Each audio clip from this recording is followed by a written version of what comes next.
Je pensais en fait que le jingle de ma présentation, c'était juste une seule fois, mais non, tu l'utilises à chaque fois. Je suis tellement honorée. Tu sais, je trouve qu'en fait, parce qu'il y a ce signe-là, mais le bélier, c'est aussi quelqu'un qui défonce des portes, tu vois, et c'est ce que tu utilises pour rentrer de force. Bon, là, tu rentres pas de force, mais je trouve que c'est le côté, tu sais, cornu, fort, et ça le fait bien à la fin, quoi. Tu vois, il est bélier, quoi. C'est genre, ça te rentre dans les oreilles.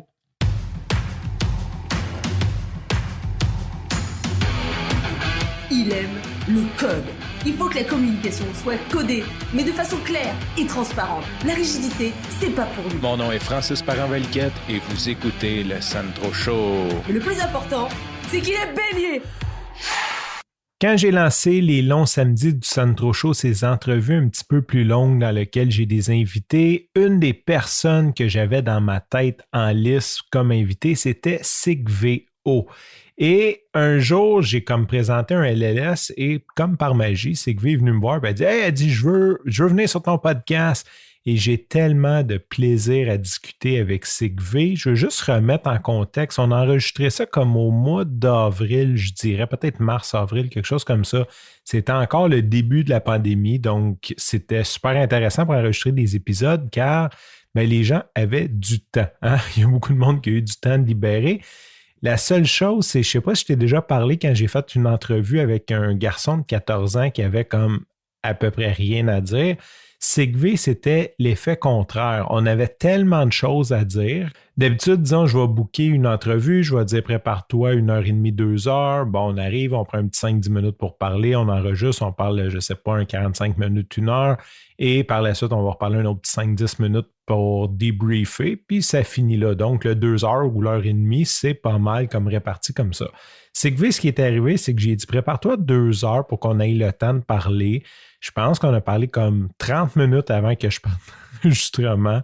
J'ai parti l'enregistrement. Après 2 heures, genre, j'avais plus de salive. J'ai dit, je pense qu'on va comme arrêter ça là. Et on a continué 1h15 sur d'autres sujets. Il y a beaucoup de contenu. Et ce que ça l'a fait, c'est que je repoussais toujours l'édition de ça. Parce que c'est quand même long éditer des podcasts qu'on veut faire un beau travail. Et là, je le repoussais. Quand je suis parti en vacances, j'ai demandé à un collaborateur de nettoyer les bandes sonores pour moi. Donc, je me suis dit, ça va déjà comme m'avancer dans le travail. J'ai payé un collaborateur pour qu'il fasse ça pour moi. Je me suis dit, au moins, je vais au moins sauver ce temps-là. Et depuis, je remets toujours à la semaine prochaine. Ça fait plusieurs fois que je te parle de cet magnifique épisode. Et cette semaine, je me suis dit, OK, samedi, c'est demain. Donc, je vais éditer, je vais prendre un bout. Je ne sais pas où je vais me rendre, mais ce que je vais faire, c'est que je vais le diviser en plusieurs parties. Donc, aujourd'hui, je te présente la première partie de ma conversation COVID avec Sigvé. Je ne peux pas dire que c'est la 1 de 2, ça va peut-être être la 1 de 8, peut-être la 1 de 3, la 1 de 1000, je ne sais pas. Mais la chose qui est sûre, c'est que Sigvé, c'est une fille tellement énergique qui me fait tellement rire. On a eu tellement de plaisir à enregistrer ça que ça va faire plusieurs bonnes pièces de contenu. Sans plus attendre, je te laisse à ma conversation avec Sigvé. Avant de commencer l'entrevue, moi, je veux mettre mon public en haleine. Aujourd'hui, c'est pas mon show, ça va être le Sigvé Show parce que je sais que je vais dire comme environ 2 phrases, puis après, Sigvé va prendre toute la place. Tu es maman de combien d'enfants déjà? Des vrais enfants, 3 enfants. T'es coureur, YouTubeuse, chanteuse pour enfants, directrice des ventes dans le milieu de l'hospitalité et maintenant entrepreneur et fondatrice de IPIB, In People I Believe. Yes. Et tu es aussi et surtout, le plus important, la voix officielle de la narration de l'intro du Sandro Show, ce qui a été un pivot de ta carrière, définitivement. Oui. Vous allez voir, Sigvé a beaucoup de paroles et elle parle vite, donc vous pouvez essayer de peut-être mettre votre player à 0.5x une demi-fois pour comprendre tout ce qu'elle dit. Je vais commencer par comment on s'est rencontrés. Sigvé et moi, on faisait une formation de PCM et la première activité, c'était toujours de se connecter, d'apprendre à se connaître. On posait des questions à l'autre et Sigvé est là à prendre des questions, elle me dit « Ah, c'est quoi ton chose? » Puis là, quand il est arrivé pour me présenter, parce que c'était un peu ça l'activité, c'est qu'on prenait des questions un sur l'autre puis on présentait l'autre. Sigvé a juste comme déboulé. Faut commencer par dire qu'il est bélier, c'est la chose la plus importante. Puis là, à partir à tout dérouler ce que j'ai dit d'un speech, tout le monde était crampé dans la formation. J'aurais aimé pouvoir enregistrer ça. Et c'est la partie qu'on entend dans l'intro. D'ailleurs, je t'ai demandé de le répéter. On l'a enregistré avec mon téléphone sur le coin d'une table pour faire l'intro du Sandro Show. Fait que ça résume un peu ce que je vais dire de l'épisode, parce qu'après, je vais te laisser parler. Fait que premièrement, j'aimerais que tu me dises c'est quoi ton nom, comment tu te présentes quand on te demande c'est quoi ton nom. Simplement, comment tu t'appelles? Sigve. On dit sick comme malade, même si je ne suis pas malade, et V comme les visiteurs. C'est facile, Sigve. Tu peux aussi m'appeler par mon nom de famille, qui est beaucoup plus simple, puisqu'il y a 2 lettres, H-O, donc Madame O, et de préférence, si tu es anglophone, tu n'aspires pas le H, sinon ça a l'air vraiment bizarre. Je vous laisse le faire dans votre tête. Et puis oui, c'est un prénom vietnamien, du vietnamien classique. Et pour la petite anecdote, puisque tu as dit que je pouvais parler autant que je voulais, sachez que je vais rentrer dans mon état, je travaille au même, tu sais, la personne qui fait du surdétail, mais je vais y aller très vite.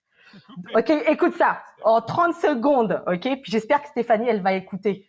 Ok, je me contrôle dans ce stress de surdétail et de retourner quand je suis née dans le vagin de ma mère. Mais non, quand je suis née de 0 Mais on va en parler plus tard, fait qu'inquiète-toi pas. Mais enfin, donc de 0 à 18 ans, je me suis appelée par un prénom. Ok, j'ai 3 prénoms. Comme la majorité des bons Français, ils ont plein de prénoms. Au cas où tu te trompes. Pour moi, il n'y aurait jamais eu vraiment personne qui allait se tromper de mon prénom, mais j'ai 3 prénoms. Sigve, c'est mon premier prénom vietnamien qui est sur mon acte de naissance. Ensuite, j'ai un deuxième prénom qui est le prénom par lequel je me suis appelée pendant 18 ans. Le problème, ok, tu sais, tous ces enfants qui ont des drôles de noms, que ça fait des jeux de mots bien pourris, bah c'est moi. Donc, je l'ai dit, mon nom de famille, c'est O, mais mon deuxième prénom, c'est Cheriz, ok? I'm like Spanish. Oui, dis-le, Cherizo. Oui, Cherizo. Cherizo, comme le freaking chorizo espagnol, ok? Cherizo. Oui, voilà. Donc, pendant 18 ans, je me suis appelée comme ça. C'était terrible.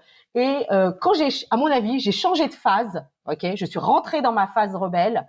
Quand, à 18 ans, j'ai finalement changé d'école, que je me suis retrouvée seule, loin de mes cousins, et que j'ai pu, on va dire, embrace mes racines vietnamiennes et être qui je voulais, et dire, maintenant, de toute façon, quand je passe des examens, quand je dois faire des demandes de papier, il faut toujours mettre Sigve en premier parce que c'est ce qui est écrit sur mon passeport. Donc, je vais vraiment m'appeler Sigve. Donc, à 18 ans, j'ai dit à ma famille, les amis, goodbye Cheriz, moi je m'appelle Sigve, et tous ceux qui m'ont connue à partir de 18 ans m'ont appelé Sigve. On s'entend que je ne sais pas du tout le dire avec l'accent vietnamien, mais c'est pas grave. Et là, ok, moi depuis des années, on va dire 20 ans, ok, je disais à tout le monde, non mais c'est sûr, j'ai jamais rencontré quelqu'un qui s'appelait Sigve. Mais si tu vas au Vietnam, c'est sûr il y en a plein. Eh ben tu sais quoi? Wrong, ok, donc là. Quand tu tapes Sigve sur Internet, t'es la seule.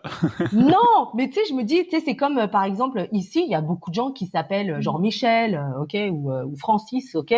C'est pas genre inusité, quoi, parce que c'est l'environnement. Donc moi, je me disais, ok, si un jour, parce que je ne suis jamais allée au Vietnam, si j'y vais, c'est sûr que Sigve, ce sera un prénom, je serai plus la seule à m'appeler Sigve, quoi. Et je me suis trompée. Et je me suis aussi trompée sur l'écriture de Sigve, parce que dans le vietnamien, il y a plein d'accents. Si jamais vous ne le savez pas, c'est un prêtre portugais qui a mis les sonorités et qui a fait en sorte que le vietnamien, maintenant, ça s'écrit avec autant d'accents pour pouvoir retranscrire toutes les tonalités, les tout ce que tu veux, ok? J'ai demandé à mon oncle, je dis, écoute, tonton, j'ai rencontré un taxi Uber, on parlait de mon nom, il m'a dit que c'était pas usuel, il m'a dit que si, il m'a dit que ça, blablabla, dis-moi. Et là, finalement, mon oncle m'a envoyé l'année dernière l'histoire de mon nom, que donc je savais qu'il y avait vraiment une connotation par rapport au cheval, donc ça veut dire aussi cheval rouge, le chevalier, la monture, en fait, le côté fidèle, loyal, protecteur, c'est vraiment ça. Et que finalement, Sigve, ça vient du vietnamien classique, peu usuel, et que c'est un prénom très peu répandu au Vietnam. Donc voilà, vous savez l'histoire de Sigve, ça a pris 3 minutes. Quand on demande à Sigve de se présenter, c'est comme ça qu'elle se présente. C'est pour ça que c'était ma première question. Mais non, mais pas du tout. Mais là, on est sur un podcast, je fais exprès, quoi, tu vois, pour que les gens ils trouvent que c'est genre intéressant. Puis d'ailleurs, la première chose que tu me dis, mon nom c'est Sigve, ça s'écrit comme ça se prononce. Là, je l'ai trouvé drôle parce que je l'aurais jamais deviné. Il y aurait eu un S, un C, mais pas un X. Ouais, Puis en non, tout cas, il n'y a ouais. pas un accent grave non plus. Non, ça c'est Fait sûr. que, l'autre question la plus importante à savoir, quel est ton signe astrologique? Est-ce que tu t'en souviens? Non. C'est vrai? J'ai... Gémeaux. Oui! Voilà, alors je suis Gémeaux. Mon signe astrologique chinois, c'est cheval. Ouais, je suis cheval de terre. Je sais que tu es d'origine vietnamienne. J'ai vu que tu es allé à l'école en France. Est-ce que tu es né au Vietnam ou est-ce que tu es né en France puis que vous êtes immigré au Canada par la suite? Je suis née en France, dans le quartier asiatique, d'un papa vietnamien qui, lui, a fui la guerre, qui a rencontré ma mère qui est du nord de la France. J'ai vécu en France tout le temps. Et ensuite, fast forward, nous avons déménagé au Québec avec mon mari que j'ai rencontré en Irlande. Puis comment choisir de venir à Montréal? Tu prends une fléchette, tu lances dans la map monde, hop, ça fait Canada. La version good luck people. Moi, j'avais une expérience au Canada, vraiment à Ottawa, j'avais beaucoup aimé. Parallèlement à ça, mon mari que je ne connaissais pas, lui, avait une expérience au Québec qui l'avait aussi beaucoup marqué. Indépendamment, avant de se connaître, moi, je m'étais dit dans mon fort intérieur, sans jamais le dire à personne, que j'aimerais tellement habiter au Canada. Lui, il s'était dit qu'il aimerait vraiment tenter l'expérience du Québec. Et quand on s'est rencontrés, eh bien, lui, il est en train de faire les démarches pour faire la résidence, en fait, la résidence permanente pour le Québec. Et il m'a dit, mais est-ce que ça te tente? Puis bien sûr, écoute, ça faisait juste un mois qu'on était ensemble. On s'est dit tout de suite qu'on allait se marier et qu'on allait venir au Canada. Puis c'est pas une blague. Et voilà, 20 ans plus tard, nous y sommes avec 3 enfants. La fléchette aurait pu tomber ailleurs, par contre. Moi, ma fléchette, elle voulait tomber à Vancouver. Mais Nico voulait Montréal. Avec la famille, c'est plus facile, 6 heures de décalage, plutôt que 9 aussi. Le côté francophone, moi, ça m'a jamais... Moi, c'était pas du tout un de mes critères, un pays francophone. Mais en fait, avec le recul, je trouve ça vraiment bien... Tu sais, c'est le meilleur des deux mondes. Parfois, ça a l'air un peu bateau de dire que les gens qui viennent habiter à Montréal, ils ont un peu ce côté européen, un style de vie européen avec une mentalité à la nord-américaine. Je pense que c'est quand même ça.